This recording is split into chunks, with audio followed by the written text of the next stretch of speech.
Good morning, जय Shri Krishna student. इसके पहले के वीडियो में मैंने मॉडर्न हिस्ट्री और एनिशिएंट हिस्ट्री को एक ही वीडियो में शॉर्ट मैप के मदद से समझाया था।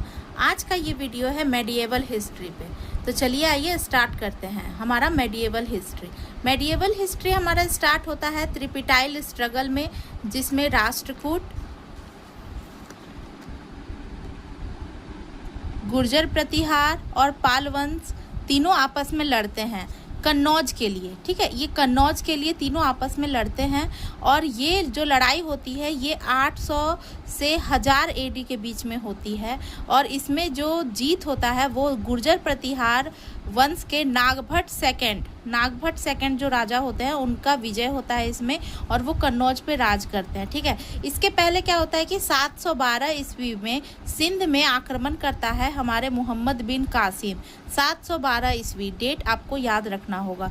उसके बाद 1025 ईस्वी में महमूद गजनी ने सोमनाथ मंदिर जो हमारा था उस पर आक्रमण किया और वहाँ के बेशकीमती चीज़ों को वो लूट लेता है। उसके बाद हमारा दो बहुत इंपॉर्टेंट बैटल होते हैं।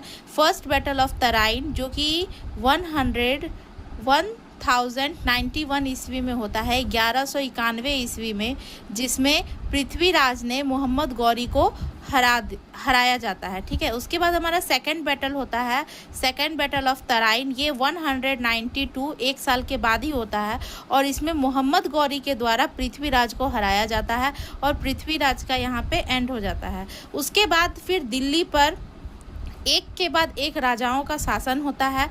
कुतुबुद्दीन ऐबक जो कि मोहम्मद गौरी का गुलाम था, कुतुबुद्दीन ऐबक को दिल्ली का पूरा भार सौंप के मोहम्मद गौरी वापस लौट जाता है और कुतुबुद्दीन ऐबक ने दिल्ली पे गुलाम वंश का शासन रखा, नींव रखा, और एक के बाद एक फिर दिल्ली पे इन राजाओं ने शासन किया। इन राजाओं के नाम याद करने के लिए मेरे पास एक बहुत सी अच्छी सी ट्रिक है। अगर आपको वो ट्रिक चाहिए तो आप कमेंट सेक्शन पे जाके कमेंट कीजिए।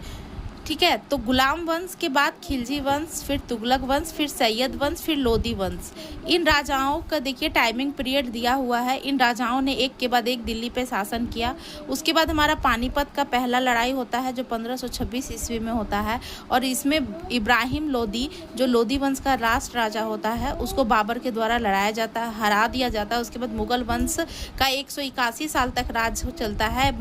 मुगल वंश के एक के बाद एक 7 राजाओं ने राज किया। उसके बाद फिर औरंगजेब की मृत्यु हो जाती है 707 में और यहीं से हमारा ब्रिटिश शासन स्टार्ट हो जाता है और मेडिवल हिस्ट्री खत्म, मॉडर्न हिस्ट्री